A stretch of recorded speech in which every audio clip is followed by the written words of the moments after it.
संकेत मॉर्निंग, क्या कुछ डेवलपमेंट हुआ है, कहाँ रखनी नजर? बेसिकली बाजार थोड़ा अनडिसाइडेड टेरिटरी में आ रहे हैं और डायरेक्शन चूज करने की कोशिश कर रहे हैं। परसों शाम तो ऑफ कोर्स हमने एक सरप्राइज अप मूव देखी थी अमेरिकी बाजारों में। कल थोड़ा उम्मीद मुताबिक ही आपको ट्रेड होते हुए दिखा है। जब हमारे बाजार भी बंद हो रहे थे तो डाउ फ्यूचर्स पर आपको दबाव दिख रहा था, 100 अंकों से ज्यादा की गिरावट थी। उस हिसाब से देखेंगे तो करीब 150 अंक नीचे बंद हुए हैं, बट निचले स्तरों से अच्छी रिकवरी भी थी और एक तरह से आप देखते हैं कि डेज हाई के आसपास डाउ बंद हुआ है कल। हालांकि 150 अंकों की गिरावट है, फिर निचले स्तरों से भी ऑलमोस्ट 150 अंकों की रिकवरी के साथ ही आपको बाजार बंद होते दिखे हैं। तो नेट उतना खराब सेशन नहीं था, ऑलमोस्ट उम्मीद मुताबिक ही था। नास्डैक में आपने हल्की बढ़त देखी है, बट अगेन वहां पर भी कुछ ज्यादा खास एक्शन नहीं था। S&P 500 थोड़ा कमजोर था। रसल 2000 कल 1% आपको फिसलते हुए दिखा है। इनफैक्ट S&P के 11 में से 7 सेक्टर्स कल आपको कमजोर ही होते हुए दिखे हैं। तो थोड़ा अनडिसाइडेड टेरिटरी में, हैवी सेलिंग नहीं थी, बट थोड़ा कॉशियस सेंटिमेंट और कॉशियस मूड जरूर बाजार का आपको आते हुए दिख रहा था। कुछ स्टॉक स्पेसिफिक एक्शन भी था। बोइंग जो हमने देखा मंडे के सेशन में 8% टूटा था उनके बोइंग 737 मैक्स एयरक्राफ्ट के इश्यूज की वजह से। कल इसके बाद फिर इसमें 1.5% की आपने कमजोरी आती हुई देखी। एक दो और हैवी वेट्स में कमजोरी थी। एनर्जी शेयर्स थोड़ा कमजोर दिख रहे थे। तो ओवरऑल सुस्त सेशन था अमेरिकी बाजारों के लिए। भारी गिरावट नहीं थी, बट कॉशियस मूड जरूर आ रहा है और अहम डेटा के आने से पहले बाजार थोड़े कॉशियस हो रहे हैं। अभी भी डेटा थर्सडे फ्राइडे को इंपॉर्टेंट डेटा आने वाला है। थर्सडे को इनका इन्फ्लेशन डेटा आएगा, रिटेल इन्फ्लेशन का। फ्राइडे को इनका होलसेल इन्फ्लेशन डेटा आने वाला है। साथ ही फ्राइडे को बैंक अर्निंग्स भी आने वाली हैं। तो बाजार मान रहा है कि आने वाला कुछ सेशंस अहम रह सकते हैं। उससे पहले एक क्लियर डायरेक्शनल कॉल आपके लिए आती हुई नहीं दिख रही है। तो थोड़ा range bound but volatile session आपको यहां पर होते हुए दिखा है और एंड में गिरावट के साथ ही आप बंद हुए हैं।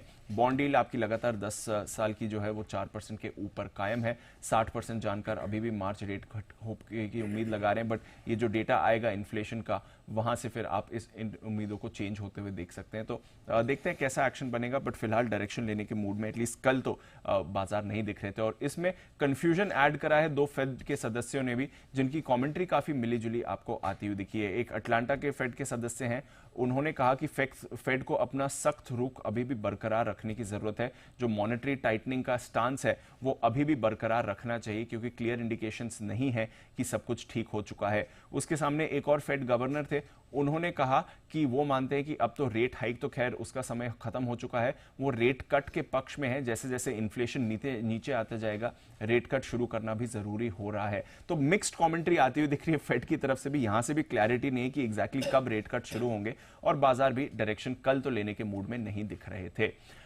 यूरोप की बात करें तो यहां पर भी आपको सुस्त कारोबार दिखा है, कुछ ज्यादा बड़ा एक्शन नहीं हुआ था। ऑफ कोर्स कमोडिटीज में थोड़ा उठापटक आपको जरूर होते हुए दिख रही है। कल शाम हमने देखा कच्चा तेल 2% मजबूत हुआ है। आज सुबह भी कच्चे तेल पर रखिए नजर, कैसा एक्शन बनता है। थोड़ी थोड़ी खरीदारी आपको इस समय आती हुई दिख रही है। मिडिल ईस्ट में तनाव आपको फिर से बढ़ते हुए दिख रहा है। एक तो रेड सी का प्रॉब्लम है, दूसरा लिबिया से सप्लाई प्रभावित होने का डर है।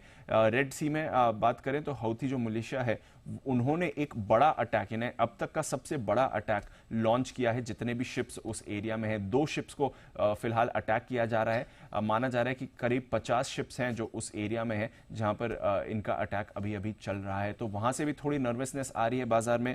लिबिया में करीब 3 लाख बैरल प्रतिदिन की क्षमता का एक शरारा ऑयल फील्ड है, वहां पर कामकाज रुक गया है। तो थोड़े सप्लाई कंसर्न्स आ रहे हैं, इसकी वजह से कच्चे तेल में कल आपने एक्शन बनते हुए देखा है।